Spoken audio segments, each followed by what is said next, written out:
This panel is called Administration and Policy. It can address any topic at once, but I guess the idea here is sort of executive branch, unelected staff type positions, but we'll see where it goes. We have three very interesting panelists. The moderator for this is Kimberly Nalder, who's an assistant professor in the government department at Sacramento State University, where she's also a fellow at the Institute for the Study of Politics and Media.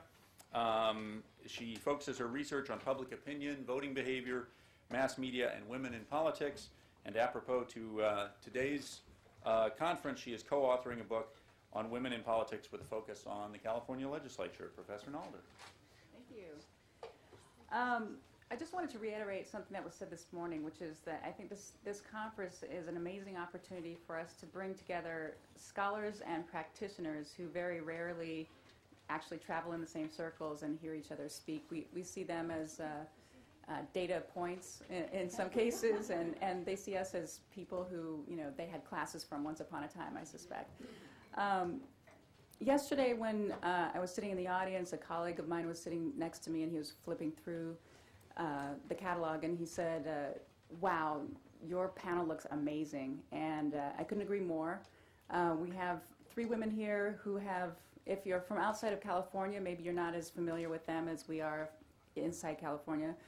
But we have women who have had experiences and been in the major players and events and with personalities that have certainly made it to the national stage. So I would like to go ahead and announce each of the people individually, and then I'll give them about 7 minutes, we decided. We're sort of playing with the time exactly, to sort of give us some opening remarks, and then I'll start off with a few questions, and then I'm sure this room has plenty of people that will have questions to follow up with. So first of all, on the end we have Delaine Easton, who served 2 terms as California Superintendent of Public Instruction from '95 to 2003. She was the first and only woman ever to hold that position, so I'd like to talk a little bit about the first woman as phenomenon in this as well. She served 8 years before that in the California State Assembly and chaired the Assembly Education Committee. She also served 6 years in the City Council in Union City, California, and after leaving public office, she joined the faculty at Mills, so she's actually been on both sides of that divide. And she currently serves as the Distinguished Visiting Professor of Educational Leadership there, and she holds degrees from UC Davis and UC Santa Barbara. Next to her, we have Loretta Lynch, who was a member of the Public Utilities Commission here in California in 2000 and 2005. And that might not sound as controversial and astounding as it actually turns out to have been during the crisis that we had here in California, largely Enron driven, but I'm sure we can hear about that from her. She was president of the commission from 2000 through 2002, and prior to her appointment to the PUC, she was the director of the Governor's Office of Planning and Research under Governor Gray Davis. Before entering public service, she was a partner in the firm of Keeker and Van Nest, where she represented corporate clients and individuals from the technology and industrial sectors. And she's worked in roles for political candidates including Bill Clinton, Gray Davis, Dianne Feinstein, Ellen Tauscher, and Delaine Easton. And she's a graduate of the University of Southern California and also Yale University Law School. And to my left, we have Margita Thompson, who is the press secretary to probably the most masculinized governor in the country, Arnold Schwarzenegger. And she serves there as his chief spokesperson. She worked previously in the White House with the Office of the Vice President, where she was press secretary to Mrs. Cheney. She also served as the California press secretary for the Bush for President campaign in 2000, and was a political producer for the Larry King Live show on CNN that you may have heard a little bit about. She held various positions in the high-tech industry, and she has a BA degree from, right here, from Cal. And a master's in public policy from the Harvard University Kennedy School. And there are a couple of claps for that one as well. And she also has a first woman notation here. She's the first woman to serve as a press secretary to a California governor. So we have quite a panel. We have a bipartisan panel. We have elective and appointed people in these positions. So we ought to have quite the experience for the after lunch session today. So if we could start with Delane Easton, if you could give a few comments, and then we'll move through the panel and get to questions after that. Thank you very much. I'm going to stand so that those of you in the back don't fall asleep on me, but I want to apologize to those who are not from California. I'm sure we all have a little bit of a California bias, but on the other hand, remember the little jingle, so sing my friends, be blithe, be gay, or weep my friends with sorrow. What California is today, the rest will be tomorrow. So I am the 33rd woman ever to be elected to the California legislature. I am also the first and only woman to be the state superintendent of public instruction. I was smart enough to have Mary Hughes and Cliff Staten, her partner, run most of my political campaigns, and to have Loretta Lynch as my campaign manager when I ran for state superintendent. So if you don't like what I say, just look at what I did, though. I had smart people around me. Let me just say to all of you that who are thinking about running, I want to just echo the comments that were made earlier about how important I really believe it is to get involved in local government first. The truth is, you can hone a lot of very important personal skills in local government. It is, because it's nonpartisan in California, it's a great place to learn to work with people of a different political persuasion. It's also a great place to learn how to do analysis and, in fact, to do the really hard lifting of politics. This is a different state. It is so much bigger than so many states that people run in. And so when you talk about, I raised $3 million to be the state superintendent of public instruction. The fellow who succeeded me raised $7 million. At the time I raised $3 million to be state superintendent, I met Jean Shaheen, who was governor of New Hampshire, and she told me it cost her only $2 million to run for governor. So the scale of running for California offices, somebody said running for the state senate when you're 30, good grief, the state senate is bigger than a congressional seat. So it really does serve you, I think, to start out and learn how to do, if I may say, some of the heavy lifting and the scut work of politics, which isn't as glamorous as some people would have you believe. It's also better, though, than some people would have you believe. I've worked in a lot of local campaigns, and I've worked in some state and national campaigns, and I will tell you I've met some of the finest people in my life. I've met people that you know, were senior citizens and kids who had dreadlocks and you know, gothic appearances, and they were all wonderful because they all got involved in this process. You know, the Greeks believed that, it's interesting, the Greeks believed very much that you needed to be involved in drama and in music as well as in politics. And they believed they were related, but not in the ways you're thinking. They believed that the act of personal participation, whether it was in performance, in a musical sense or drama sense, or whether it was in politics, would change you personally. So I want to tell you that you won't get rich in politics if you're honest, but you will in fact be rich in ways that many pinstripers do not understand. You will make friends of a lifetime, and you'll get to work very hard and very long hours on very important things. I will tell you that I think that the service itself is so wonderful that you will find it uplifting. But yes, it is different to serve in the legislature than to serve as head of an agency. And yes, it is different to be elected than to be appointed to a term or to be appointed to serve at someone's pleasure.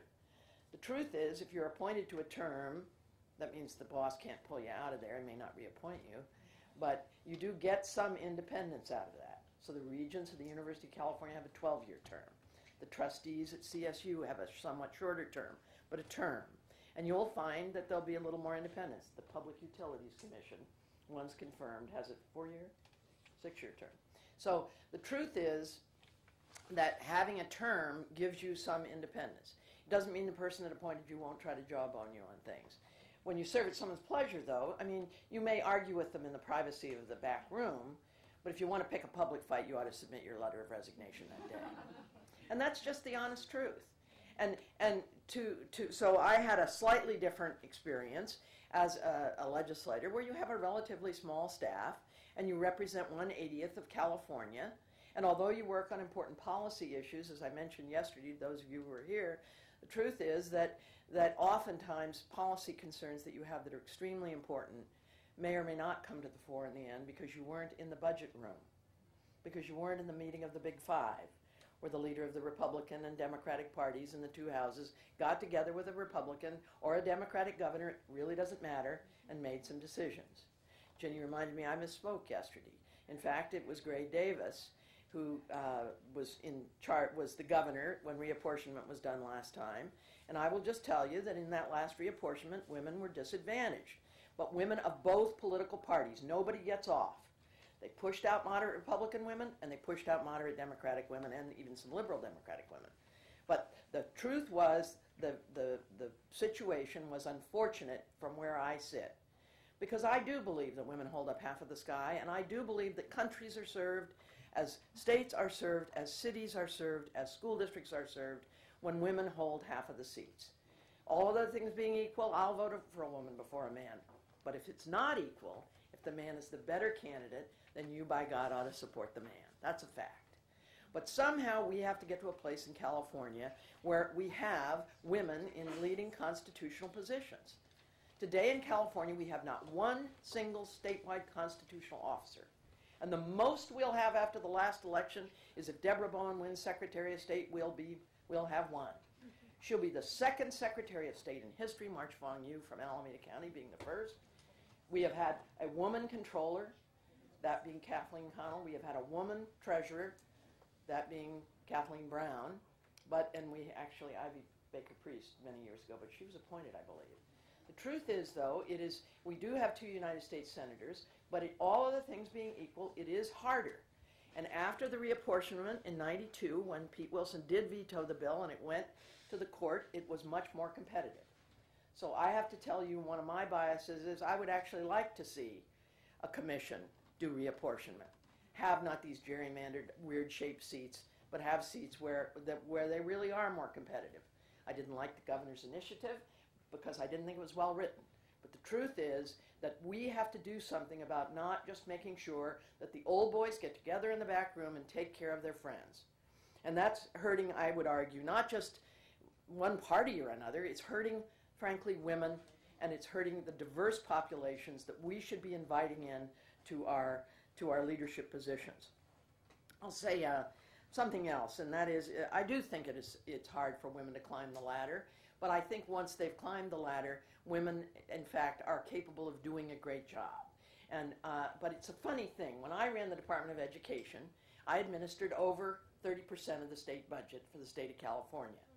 I had a staff in the department of 1,600. To contrast that, Water Resources, which administered 1/2 of 1% of the state budget, had 4,800 people. 1,500 to do 31%, 4,800 to do 1/2 of 1%. In fact, there were departments that had, 19,000, 75,000, but we have kept the Department of Education relatively small, which has meant we have had to figure out ways to use county offices to do some of the work, which in other states might be done by the Department of Education, and find other ways to get our job done. When I took office, I had fewer special ed consultants than the state of Maine. You may have noticed we have a few more kids here than Maine. We have a lot of kids in special ed, and so we were getting in trouble with the federal government for not doing our job.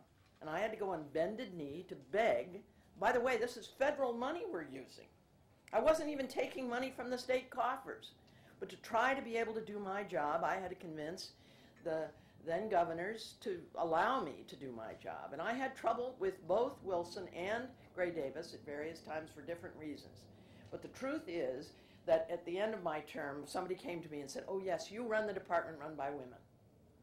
60% of my top staff was female. There's no department in the state which has 60% men where somebody would say, "Oh, you run the department run by men." But the fact is, I went out and sought some really talented people who had done some really good work to endeavor to get things done for California's children. My initiatives included standards for all kids, a position that was opposed by both the Republican caucus in the Assembly and the Republican caucus in the Senate. But I want to give credit where credit is due. 3 brave Republicans crossed over on the Assembly side and helped put that bill out. And Pete Wilson signed it because he had told the business community, "I can't lobby for it because I can't take an opposed position in my caucus. But if it gets to me, I'll sign it."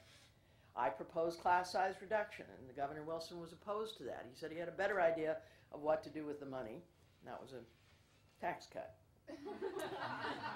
And when we defeated the tax cut in June of that year, the governor agreed to do class size reduction, although instead of the 4-year phase-in that I'd proposed, we did it in 2 weeks. But we still got it done, and there was not $1 given for the department to administer that program. But it was a lot of hardworking people, women and men, who really, I think, felt they were on a mission at the department. I think that can happen in the administration of women and men. I don't think it's peculiar to women, and I've met women that, frankly, they're not all good. There's a whole continuum of people of both sexes running agencies, and some of them aren't very nice people. But overall and on balance, I have to tell you that I think the state of California has a big challenge ahead of it. And one of the things is to bring in more women to these positions. I want to leave you with one thought. This was in the Sacramento Bee on Monday. If we were talking about money earlier, this is the Independent Expenditure Committees. This was on the front page of the Bee above the fold. Take a look at it.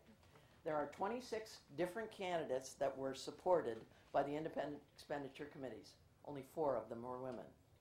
There were only 3 candidates that were opposed. They were all 3 women. So all other things being equal, if I had more time, I would spend more time on this issue of campaign finance.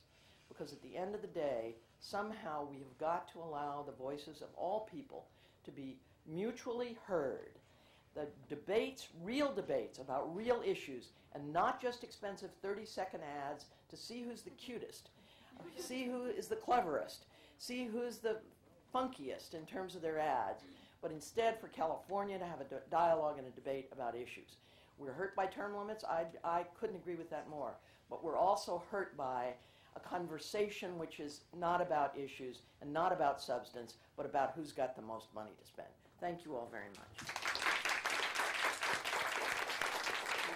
Yes, please. And next we have Loretta Lynch.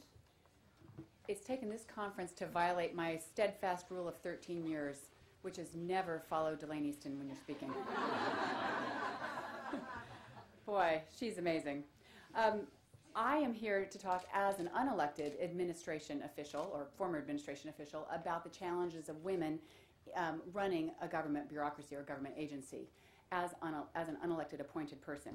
And what I have seen is a change over the last 10, maybe 15 years, actually for a bias for women administrators in what I call the soft policymaking subjects: education, health, children, seniors, and also the back office functions of personnel and running the government in terms of real estate, things like that.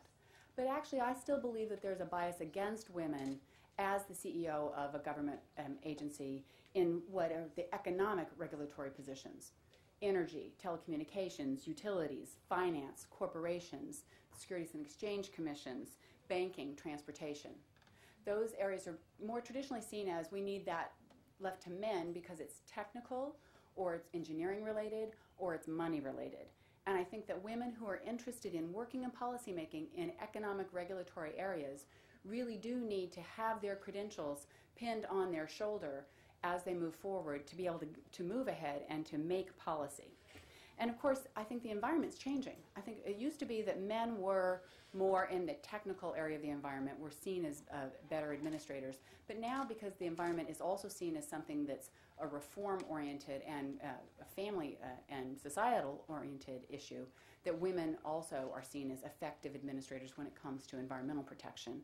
I don't know where water is in all of that, but I definitely think that in terms of pollution and other kinds of environmental protection, women really are seen as capable leaders, and their leadership is not as challenged as on the economic areas. But more than anything, I think women who go into administrative roles, especially unelected administrative roles, need to understand that administrative or executive branch policymaking is actually a political endeavor. So many women I see are so excited to have a chance to make policy, and they're so focused on the substance of what they want to do that they forget that there's more than substance to be able to actually make the policy. There's process, and there's what I call the persona, or the penumbra of who you are and how you're judged and evaluated. And all of those things are important to be able to make policy. So if you're going to be an administrative, the head of an administrative agency, which really is the CEO of a governmental bureaucracy, you need to have executive and legislative relationships. And you need to work your executive and legislative relationships. And one mistake I made, and certainly I saw other women make more than men, was to sit in their agency and do the work instead of schmooze with the legislators and the press and the lobbyists and your other executive branch colleagues, and make those relationships that when it hits the fan, the relationships give you the benefit of the doubt rather than all the hard work. And also, it shows that you're a leader. I think it's especially hard for those of us who have been on boards or commissions. If you're heading a board or commission and have real power as the chair or head of that commission, you still need to strike a collegial balance where you work with your other colleagues who are commissioners or board members, but you are responsible for running the agency and the administration of that agency. And that's a difficult balance to strike, I think, in terms of the public persona. I think it's actually an easier balance to strike one-on-one working with your colleagues. But I found often that my colleagues resented that I was going to Sacramento to work on our budget issues or our personnel issues or working with the legislature, because they expected me to be doing the woman's work, which is stay here and do the substance. But if you're going to head an agency, you've got to be able to allocate your time and be very aware that you're going to be doing politics as well as policy. Because if you don't do the politics well, you are not going to be able to do the policy well.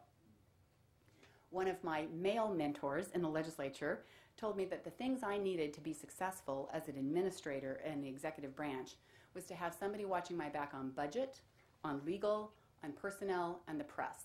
And if I had those 4 positions in place, then I could do the other work that I needed to do. But within a state administrative bureaucracy, it takes a long time to be able to either forge those relationships with the people who are already in those positions or get your own people into those positions.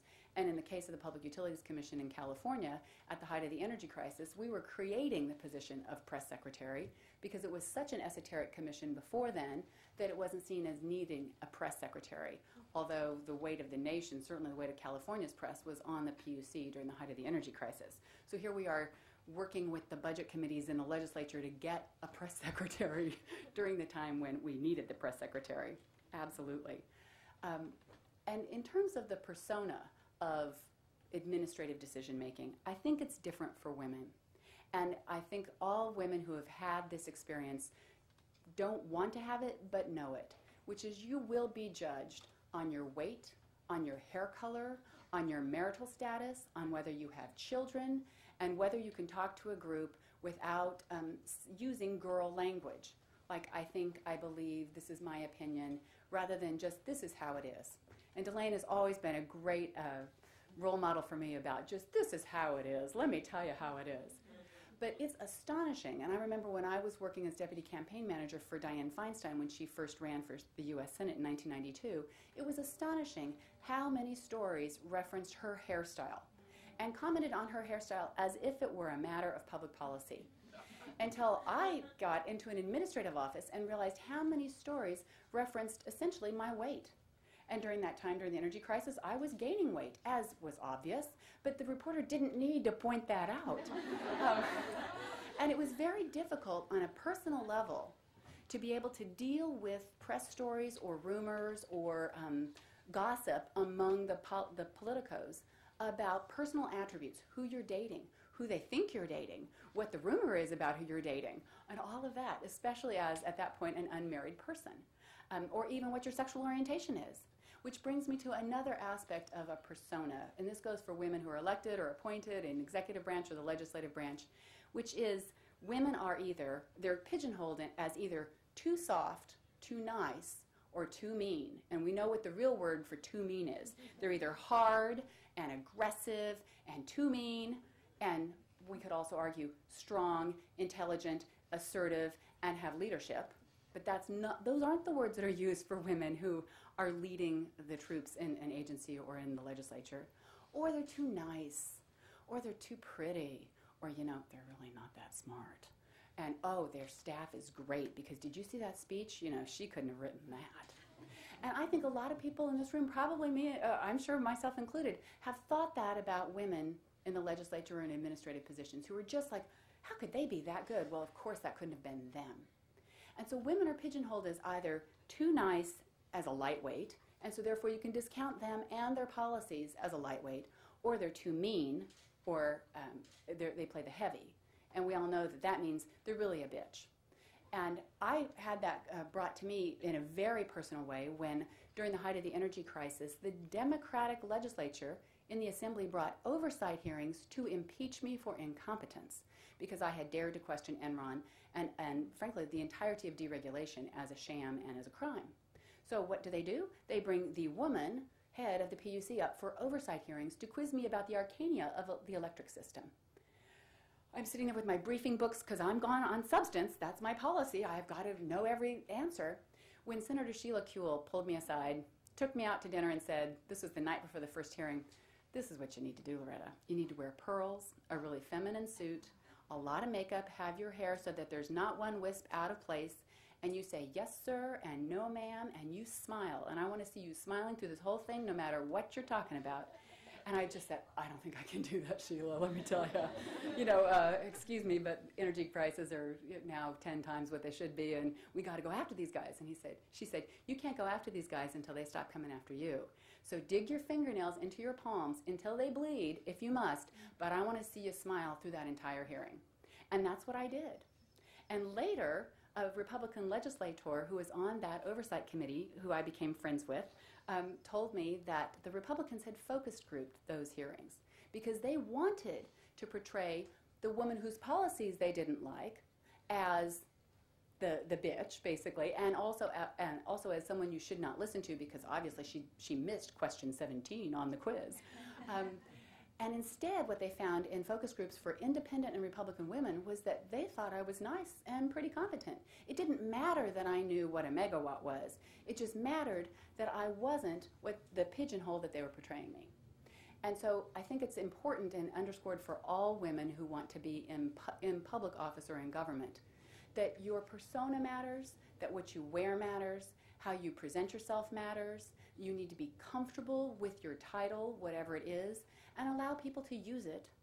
And you need to understand that at every moment, people are judging you as a woman as well as a policymaker. And that for all the talk this morning and yesterday about how women have, in some sense, better credentials or always building their resume, you have to remember that you need to build your persona as well. Otherwise, it will affect your policy if you don't have the persona that you need and the politics that you need to contribute to your policy. Thanks.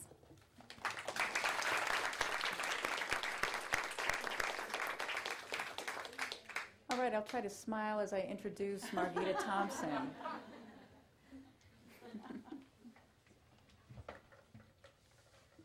Good afternoon, everyone.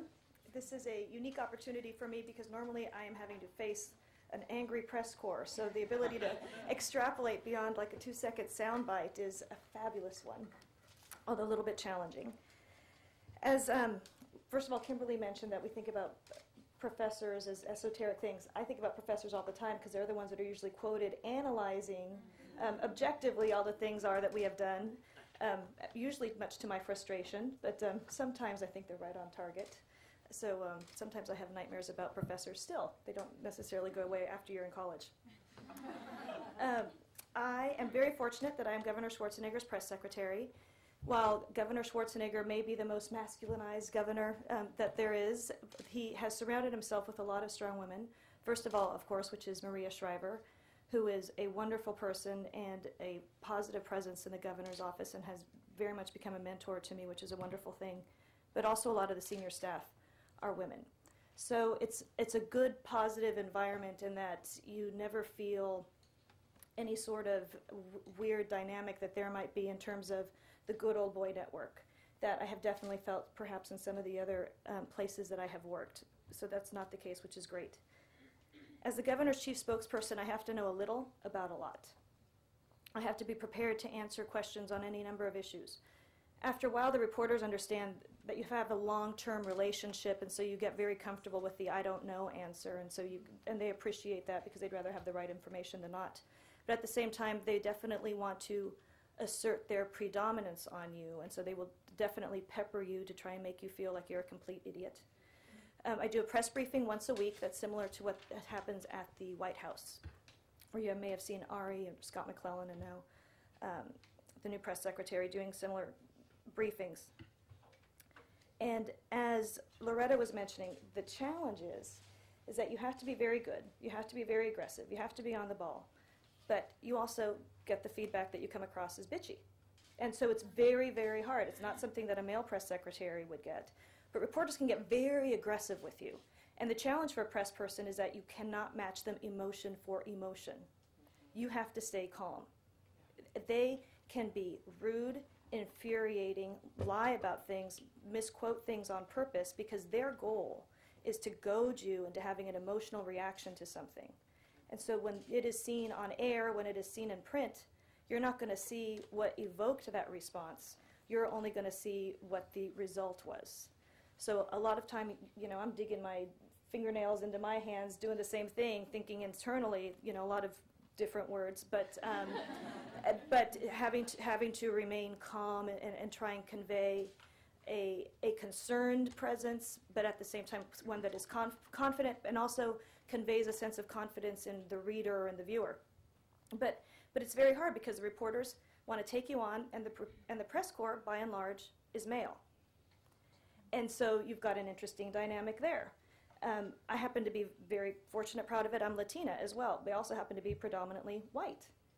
So it's amusing to me. A lot of times they'll try and convey sort of a politically correct attitude and try and challenge me and goad me. And it's just amusing to me as I look out on this white male bastion as they try and goad me in some random issue or another. And that's how I get my calm, because I realize the irony of it. But you have to consistently make sure that you're not going to give in to some of them, and I will say some of them I do think are misogynistic, and I do not like some of them. But how do you deal with that? I end up having the men deputies in my office deal with them, and I just don't.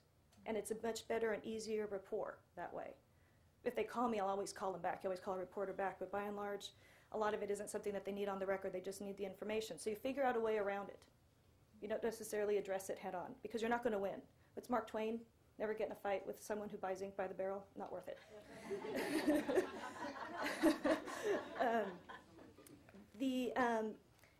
When you decide to be press secretary, when you decide to get involved in communications, and by and large probably when you decide to be involved as a principal in any sort of elected or appointed position, you need to be comfortable with being confrontational, and that sometimes is hard for women. I get in arguments every day with reporters, but what you guys probably don't think about or realize is that I get in fights every day with staff, because it's my job to be the press person's advocate, or to be the reporter's advocate internally. But that means that I'm having to be the reporter's advocate internally, and that means changing people's priorities that they're working on the inside. They may not like the story the reporter's writing on. Half the time the policy that the reporter's calling about is only half-baked, but we can't admit it's half-baked. So how is it that you get around that? Or maybe a decision hasn't been made. I don't want to deal with that right now. I'm working on this piece of legislation. I can't handle your answer right now. Well, in a place where you're dealing with 24 hours a day, 7 days a week, rapid, immediate news cycle, I need you to change what your priorities are. So one of the things that I do think that women do well is something that Loretta was also mentioning. You have to be a coalition builder. People think about coalitions in terms of, going to war in Iraq, or, sometimes that means going to war on the inside. Who is going to be your coalition and your advocate so that you have credibility when you are going in the inside? And also sometimes, I'm sure this could strike fear into all of your hearts, but sometimes it is policy by press. It's like, okay, you're not going to give me an answer. This is what I'm going to say. Because I pretty much know where the governor is going to go, and I have a feeling the governor will back me up, so pretty much I'm good. But it's that constant tension of how far can you go out? Do I have to protect my flank? Let's say I go out this far, and I know I'm right on the policy answer, but what's the impact going to be on the legislature? So you have to be cognizant of the fact that you've got all of these different moving parts that are going on. But it's also very hard being a woman and having that ability to be very aggressive, because then when you leave work, you kind of don't realize it, but you are the same, which has definitely impacted my dating life. Because you have these discussions, and suddenly you realize that you're having to win every single discussion that you're having, period. And then suddenly it's like, I don't care if we had red wine or white wine, fine. But so it's definitely hard, because in your private life, you do probably want to have a little bit of a different, softer persona. And so how are you going to kind of make that adjustment?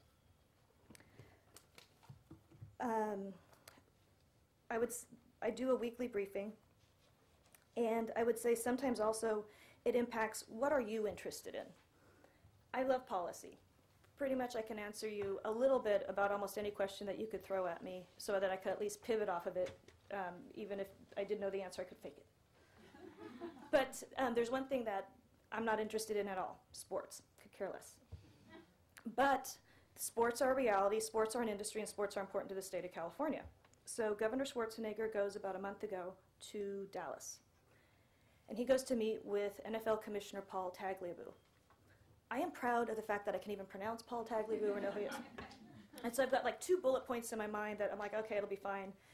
I have to do my briefing that morning. I know that we want a new team. We don't want to take it from Southern California. It doesn't want to come from San Diego. We want a new team. And then I had some random legislative issue that I knew the answer to that could be my pivot point so I could sound like I was smart and knew what I was talking about, whatever. So I look at the male press corps, starts asking me about what happened with the governor in Dallas, and I said, okay, the governor had a great meeting. He definitely, and that the governor had said while he was in Dallas, I don't just want one team, I want 2 teams. I'm like, okay, adjust my talking point. We want 2 teams to come to California because sometimes you just have to adjust to whatever the reality is of what the governor happens to say. He didn't go off to my talking points, so I have to go off of his.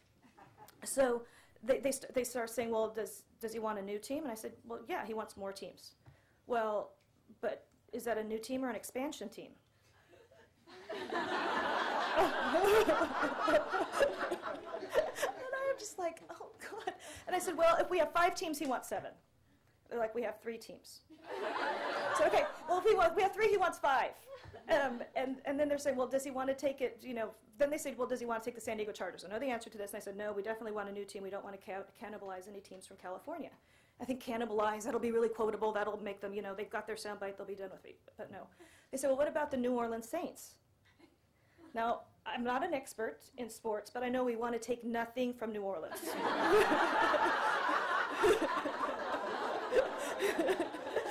So at this point, I'm like, and so this is when you're honest, like, I don't know. Fine, I will never be on Mystic Pizza on ESPN. To which all the reporters laugh because, of course, it's cold pizza on ESPN. And they tell me Mystic Pizza is a movie that starred Julia Roberts. I'm like, oh, right. So finally, I was practically near tears, but also laughing as I was doing my briefing. And they were finally amused, and they realized that they had taunted me long enough, and thank God the torture ended. But it was the toughest briefing I've had as a press secretary. And you need to know about everything, and sometimes it's self-selection on my part. I didn't care about sports and came back and bit me. One of the stylistic things that I do think is different between men and women that I have definitely noticed is how we take credit. Women are really comfortable with we, big sharers in the credit. And men are very comfortable with I. This is what I did.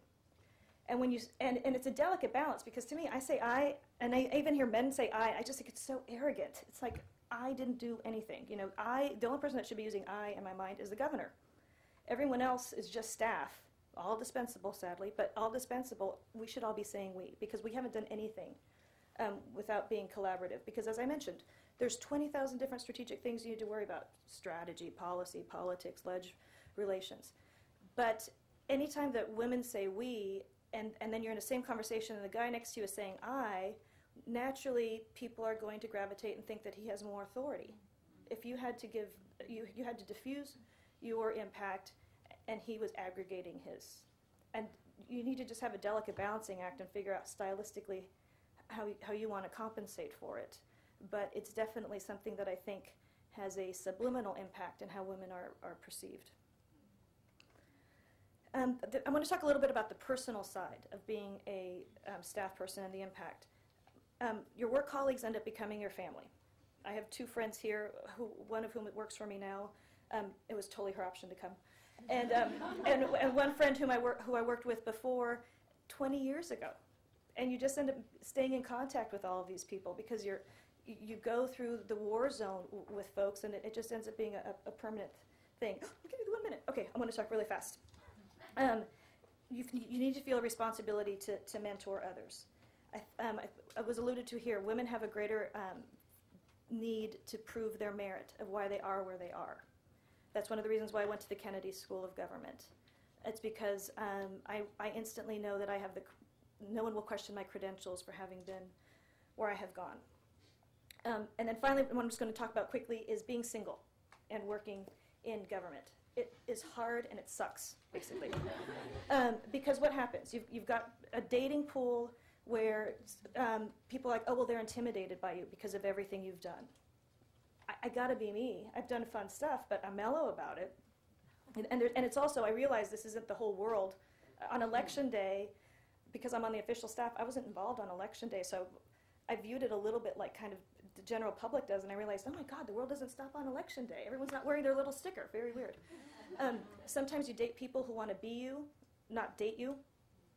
People who want access to the people that you have access to and are kind of figuring out that they're going to hopefully move up the ladder and meet people that they want to meet because they want to date you. I definitely think power is an aphrodisiac for man and power is a repellent for women, sadly.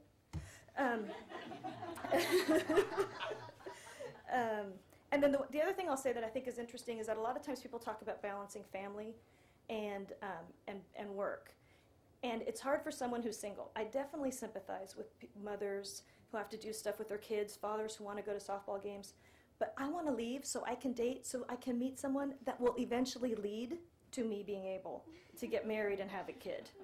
So it's a delicate balancing act, but it's really hard. I think that everyone analyzes, oh, what's the impact of work on family on someone who's married and has kids? But hi, single women suffering too.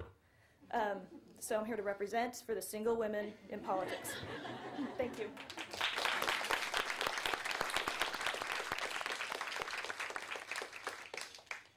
In the interest of moving towards more of a glass half full feel to this particular piece, it's a new goal, but worthy. I wanted to ask, we've talked a lot about the sort of good old boys network and some of the difficulties and the discouraging parts of being a woman in the political world. I'm wondering, is there a positive side to it? Are there advantages to being a woman in these executive positions? And is there any kind of a good old girls network? I think it's developing. I certainly had friends within the governor's office and at other agencies who would, even when they were very busy, give me time. And frankly, more than my male friends. And I thought also in terms of mentoring and bringing folks up, I was very cognizant of making sure that in an agency where more of the folks who were in management were men, that if there was a qualified woman, I was going to make sure that that person had a chance as well. I mean, to the extent that my personal staff became predominantly women, and then there was the rumor that, you know, we were the coven over in the corner because we're all women and men need not apply, even though I had men on my personal staff. But certainly I thought that there were relationships, maybe not as strong as some of the links with the men, but I guess my view about good old boys is that you're in just because you're a man. And for the good old women, you're in because you've had a forged bond or experience. And so there's already been some kind of screen of ability or loyalty or something. And so I don't see it as just every woman gets in the club. But once you've almost gone through the trial by fire, there are women in that club. So perhaps we need to be more inclusive in our club.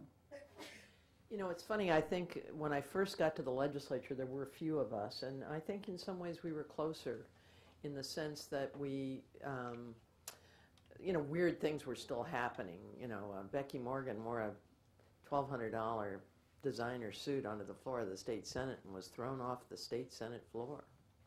And all of the women of the Republican and Democratic parties got together and had a press conference to protest. You know, the guys were wearing Levi's with ties. But the fact she was wearing an Armani suit, back when $1,200 was real money, you know, here she was dressed to the nines, really, but the fact she was wearing pants, and we just all went ballistic. And so there were weird little things that were happening then that I think actually drove women together in interesting ways.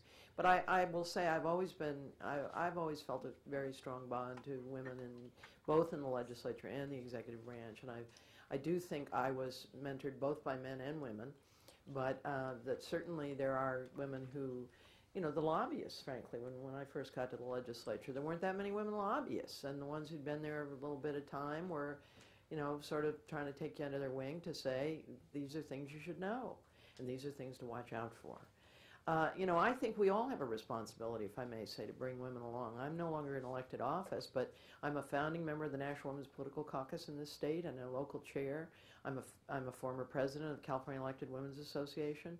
I belong to Emily's List, Majority Council, California List. I'm really still a now member. I really believe that, again, all things being equal, you always pick the best candidate, but this state would be far better served if we had more agencies run by women, more commissions that were half women, and more women in the legislature. I have to say, I believe that the United States of America, given our background, should be moving more quickly ahead. And Mary, I agree, we've done a lot in Northern California, but we're hitting a little hiatus here, partly because of the malapportionment that occurred. But I think we have to redouble our efforts to make sure that this country, the only country on earth of a major global status that doesn't have universal preschool, the only country that isn't dealing with the health care issue for all people. I mean, there's something happening in America, and we ought to be able to figure out in a bipartisan way how to deal with some of the basic issues. The education of our children is going down. It's not being strengthened. And the universities and colleges are getting further out of reach for people at just the time when the global economy in the information age says that everybody needs a great education. This should not be Democrats versus Republicans. It should, in fact, be about people with a vision of the fate of this republic that says we have got to make sure that everybody has an opportunity to fully participate. And I have to say, I think up to this minute, my generation's been a little bit of a disappointment. We've moved a little bit ahead in terms of equity for women, but we haven't moved ahead on some of these key issues. And it's my sincere hope that the younger women who are here today are going to, in fact, really move into the front ranks of elected life, because, in fact, we need more people that'll say the emperor has no clothes on. And I have great hope for Gen X, because the people I meet, especially in the colleges, but throughout the state, they are people of hope and vision and courage and heart, and that's what this country needs as much as anything. And I hope that more women in this audience are really thinking seriously about, what they can do to be involved. I would just say one thing. I think women have a competitive advantage. Women are capable of thinking outside of themselves very easily. And I think the challenge is when you're mentoring someone, you need to proactively think about how can I help this person succeed. Sometimes mentoring, people think about it, but it's the mentee coming to you and asking for advice. And what I really try to do is think about, and I do this with my staff, I ask them sometimes, what is it that you want to do? And then I just have in the back of my mind, how can I help them get there? So there may be something that comes up where I think, you know what, maybe I should have Rachel in my office go to this event because she hasn't had a chance to see the governor and see how we work on the road. Or maybe I should have Gina staff an event that has to do with the National Guard because she's been doing X, Y, and Z thing and maybe wants to work in defense contracting or something. But so it really takes, I think, proactive thinking to try and see what you can do to help people as opposed to just waiting for them to ask. And I think that on the natural, women will more easily do that than men would. Okay, next question. There's a recent book out by a law professor by the name of Kenji Yoshino called Covering. I don't know if any of you have read it. There was a piece in the New York Times Sunday magazine on this, and basically his argument is that the civil rights movements in this country have moved us to the point where there are women in elected office, there are people of different races and ethnic backgrounds, gays and lesbians, etc. But the new challenge is for people in those positions to maintain that identity, that in fact what people in those positions have to do is to try to conform to what is considered the standard, which is a white man. So if a woman is in a position of power, then she has to dress more like a man or behave more like a man or speak in a lower tone of voice or whatever that may be. And that covering and that need for us to cover up our femininity or your difference of whatever sort is sort of the next challenge, the next thing that we're not doing yet in the civil rights struggle. Does that, some of you made comments that were sort of along those lines. Does that sort of an argument resonate with you? Do you feel that there's some sort of a sense that you can't be too feminine? It sounds like in some ways there are. The first time Dan Walters ever talked to me, he said, do you think it's right that women in the legislature dress better than average women? It was the first thing he ever said to me. I'd been in the legislature a few months. I thought, what an odd comment. He said, women in the legislature dress like women in business dress. I think you do have to think about how you present yourself professionally. I think that would be true, though, whether you were trying to be the head of an agency or whether you were trying to be the head of a corporation. I think you have to, I mean, I have a low voice, so maybe I don't try to lower my voice. But the truth is, I think women have to think somewhat about how they present themselves. They really do. Having said that, I have known women in politics that, don't wear makeup, and, typically you want to be neat and clean, but you don't necessarily, I think, need to be thinking entirely about how you dress, and you ought to spend a lot of time reading your material, being better prepared. I mean, that's where competitive advantage really comes from as far as I'm concerned. So, don't go out there in your shorts and thongs, but, this thong means different thing now than it used to. But you know what I'm getting at. You have to look like you're a professional woman, and having said that, I believe that the competitive advantage really comes if you read the budget, if you read the material, if you do the preparation.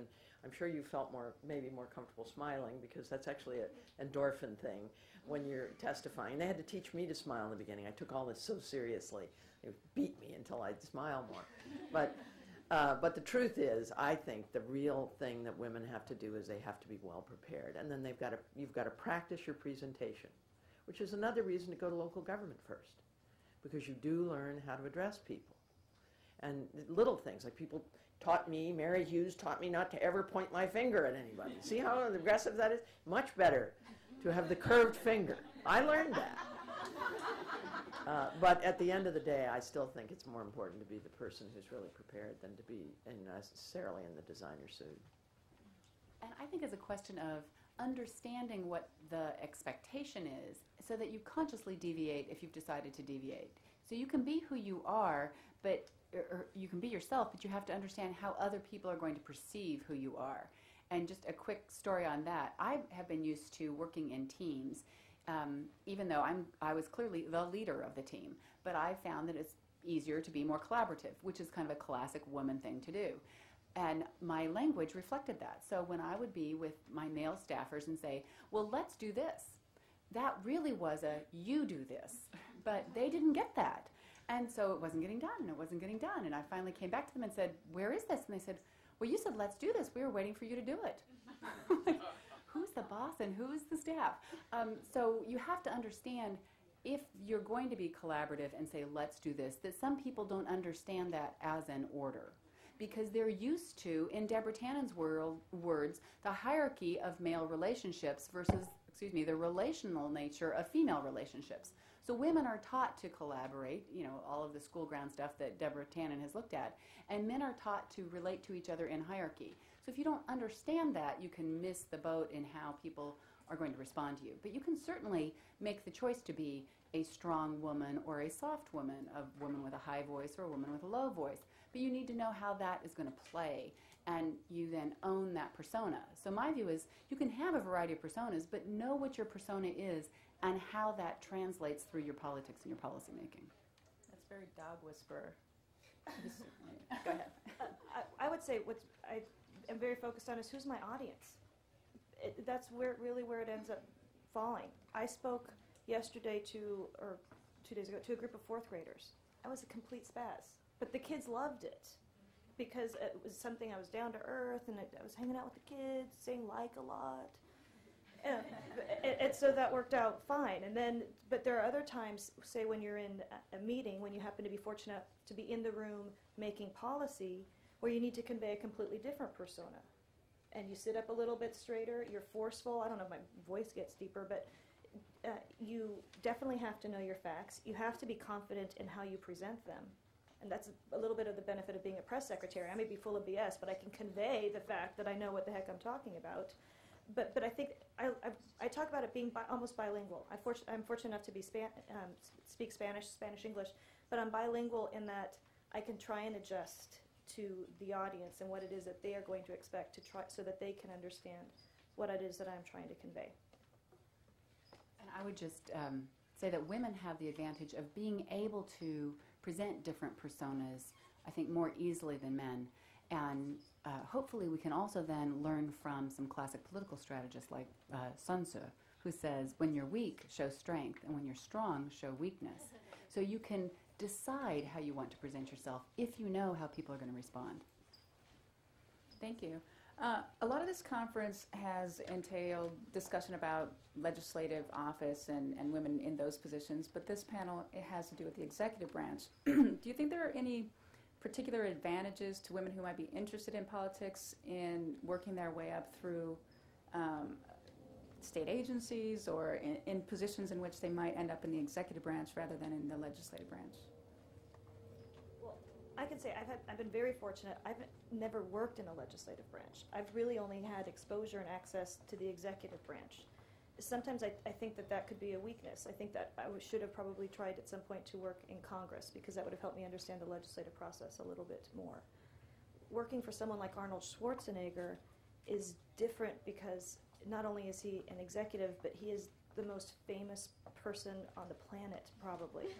So when I am dealing with reporters, I'm not just dealing with local reporters, I'm not just dealing with state reporters, I'm not just dealing with national reporters, but we're dealing with international reporters, and I'm dealing with the entertainment press. Everything that we do is under enhanced scrutiny. At one time I was talking to an AP reporter, and they said that anytime they had Arnold Schwarzenegger in the lead of their story, they would get more play throughout the country with their stories. So everyone's trying to insert us in absolutely every single dialogue, issue, diatribe that there is, where normally you wouldn't have to worry about the issue because no one would ever call the governor's office to try and insert us into it. The positive of that is, again, the breadth of knowledge that I end up having and breadth of exposure that I end up having. It's fun when you get to be the executive because you get to set policy. It's frustrating when you aren't allowed to dictate it, say with the first iteration of the state bonds. The governor proposed what he wanted to do in terms of his package, but the legislature has the ability to thwart that, and that impacts his persona in terms of being an effective leader. So that's where the coalition building really ends up happening. But ultimately, it's where the rubber hits the road, and you're responsible for everything. I think if you're in a legislative branch, you can pick and choose those issues that are of interest to you. That's not a luxury that we have, but also it means that we can be involved in anything that the governor wants to be involved in. And I'd say being in the executive branch is a great way to actually do policy, because you are the implementer, the administrator, you're the carrier-outer of what the legislature decides that California needs to do. So if you have a particular policy interest, wow, is it fun to be able to see what works and what doesn't work sometimes. But also, I think just as much as local government is a good training ground for folks who want to get into elected politics, so is the executive branch of the government, because you can run an entity that is as large as any corporation, and you can deal with the bureaucracy and the PR nature of it, as well as the legislative nature. And also in the executive branch, you must, if you're going to be effective in your branch or in your agency, learn the budget process. Because if you don't, then you're going to be disadvantaged in the budget process, which for those of you who would be in the executive branch who would want to go into a legislative arena, you would know a very critical part of your job as a legislator from the standpoint of one of the key constituencies or stakeholders. In a way, it's a little bit like the old book, What Color is Your Parachute? I would recommend that if you're thinking about political life, you really ought to take stock of what your own skills and interests are, and try to find, especially if you're in your 20s or early 30s, try to find a set of opportunities in your life that will help you to develop on those interests. And so I actually taught at the college level, and then I had a chance to work in the private sector. That's where I learned about budgets, and that's where I learned about human resources, progressive discipline, how to fire somebody, how to look for a good staff person. You can learn these things in a lot of different venues, but I thought I was on a planning commission before I was on the city council, and I learned so much by getting my hands dirty. And, you know, I wound up on the Planning Commission, and I got the sort of elected to City Council, and there were a couple of jobs that City Council members all belonged to other boards, and I got the jobs that nobody wanted. So I wound up on the Solid Waste Authority of Alameda County, garbage, and on the Library Commission. Well, I wound up chairing the Library Commission, eventually fought to rebuild California school libraries because I knew what the problems were, and ran some of the most important bills to clean up old landfills and to stop. I wrote the bill to stop dumping white goods in landfills. I mean, there were things that I learned, even though it wasn't my main job at the time, or it was part of my career at the time, that carried me on in other venues. So wherever you are, whatever you're doing, later these things will come back to you. I see Congresswoman Tauscher's joined us, and I happen to know she was a stockbroker, first woman on the stock exchange, and she learned a whole set of skills that make her a much more potent member of Congress. When she arrived, she hit the ground running, and in a financial sense. And I think that all of us need to be thinking about not, this is a job I don't really like and I don't really want to do, but rather, what can I get out of this particular place that I am today? And how can I build and choose other assignments or volunteer positions, because you might be working in a nonprofit or being on the board somewhere, and that'll teach you some important skills that'll help you in political life later on. Thank you. We'd like to open it up to the audience now, and there's a microphone that's roving around, so if you could wait for the mic to start. Questions? Up here?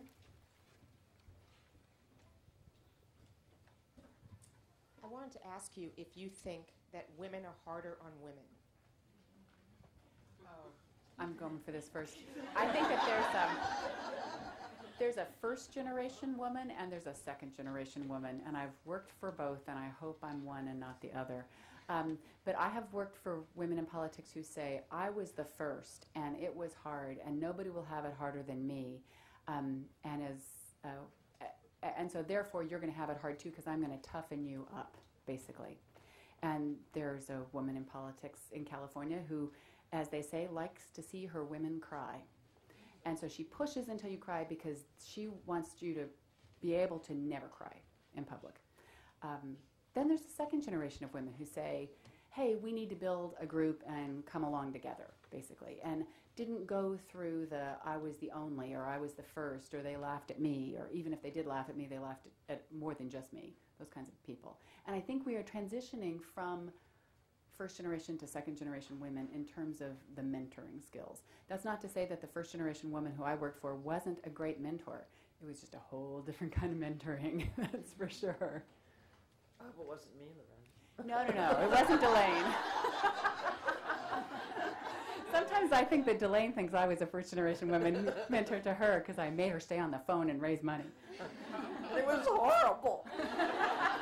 But, I will say that I honestly have seen women that were hard on women, and I've seen women that were very, very much bringing other women along. I think, though, to be honest with you, whether you're a woman or a man, there are times when you have to look people in the eye and tell them things they don't want to hear, and that at times you have to be the administrative head, whether you like it or not. The old Abe Lincoln story where his cabinet all tried to talk him out of doing something, and he says, well, there are 12 nays and one aye. The ayes have it.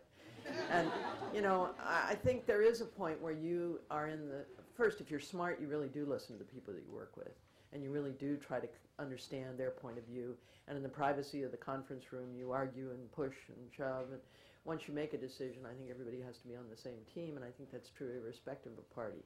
But hopefully, it's no more true for women than for men. And I've worked for both kinds of women and both kinds of men. You can lead by intimidation, or you can lead by, collaboration, and that's really leadership, I think. The difference between the tyrant and the person who gets people to want to go into that terrible situation and smiling, almost. People that feel they're on a mission because everybody there is not being driven to it because they're intimidated out of their minds or being disrespected, but rather being supported. I am very fortunate because I have said my life is guided by women. I have about 5 different women for whom I have worked previous to this, and every one of them still is in my life and looks for opportunities for me to grow. You know half of them. Yes. Actually, you probably know all of them. But I do think that it's something that I think about, and I am cognizant of it when I am doing it, but there's my little 90210 schoolgirl that comes out every once in a while when there's a meeting. I mean, it is what it is. And it happens, and I'm sure it's happened to me as well, and I'll find out who it is that has done it. But it's natural, because some of that stuff is just going to come out because you're a person no matter what. But I would say the challenge is in always keeping your sense of humor. And I wake up every morning, and I think, we talk about women and men, politics just in general. You can wake up in the morning, and you can buy into it, and you can lie, cheat, steal, and backstab, and you can make your way up the political ladder pretty well. Or I try and wake up every day and be like, I'm going to be a good person, I'm going to be a good person, I'm going to be a good person, because it is a conscious decision that you have to make. And I think that you surround yourself by people because you are judged by the company you keep.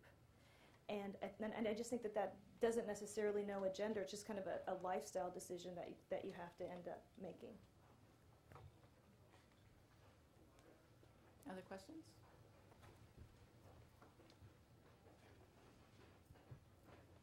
With respect to the executive branch, it's not like running for an elected office, and the heads of the department and the cabinet positions are appointed. So what would you recommend if your ambition is to be, a cabinet secretary, like Secretary Belcher, or, a department head, or to get one of the appointed positions? Well, I'll take that just since Governor Schwarzenegger currently can appoint cabinet secretaries and so forth. And I would say it almost builds a little bit on what I was saying before. That I wake up every morning, I try and be a good person, and I also try and leave a positive reputation wherever I go. Because a lot of it sounds awful in terms of who you know, but it's not just this in the pejorative sense, but it's also people being able to decide if they think that you are qualified and would be a good fit for a position, if they know what your skill set is. And I think it's not necessarily that you have to have an expertise in a certain area, because you can learn an issue, but if you have a positive skill set, you can grow into that. And so by having someone who knows you, they can have confidence that they are recommending you and that you will be successful, because it wouldn't be worthwhile for you to be appointed to a huge position if you weren't capable of being able to effectively carry it out either. And how do you get to know those people? Some of it is, as Delane was saying, working in local government, getting appointed to some of those, and being involved in some of those issue areas that are of interest to you and that you feel passionately about, developing a positive professional reputation, because sometimes it may not be that I know you, but if you have a positive reputation in an association, and I happen to know someone, the president of the association, and they recommend someone to me, I'm going to view that very highly as well. To be honest, there are, we have a multiple executives, so we have several elected people who run agencies. And you sort of have to look at, what your interests, what are your skill sets. I mean, candidly, there aren't that many women city managers in California. There are a whole host of jobs. There's still a minority of women that are superintendents of school districts. And they've only been in the last 25 years that we've had hardly any. And so there's still a lot of executive jobs that at every level that are waiting to be filled by capable people. And I picked my deputies by a variety of different positionings. One had been a CFO of a corporation, and another one had been the assistant superintendent of a very successful school district. Another had been, the head of special education in San Mateo Foster City. So I went out and consciously looked for people that had been successful in other venues to fill some of my positions, which are not as, prestigious as the cabinet positions for the governor, but they're really important jobs, and they really do important work. And it's true, well, you should have and know your skills, because a lot of government jobs need certain kinds of skills, and if you have them, then it's interchangeable. You also, if you have a policy area, you need to know what you want to go into. When I was in Gray Davis's governor's office in his first year, there were still a lot of appointments to be made, and there must have been hundreds of people who came in and said, I just want to work for Gray Davis, but they didn't have any idea where. And they didn't have any idea what they could bring to the table. They just wanted to work for state government because the Democrats had been out of power for so long. those folks were really put to the bottom of the appointment pile unless they knew someone who could recommend their skills or their interests. So you at least need to know it's healthcare or education, unless you're going to have a generic set of skills that can be plugged in a variety of places, like the press or budgeting or finance or something like that that cuts across more agencies. We have time for another question or two. Really? Okay, well, we'll take a break then. Is that? Yeah, okay. 5 minutes or so.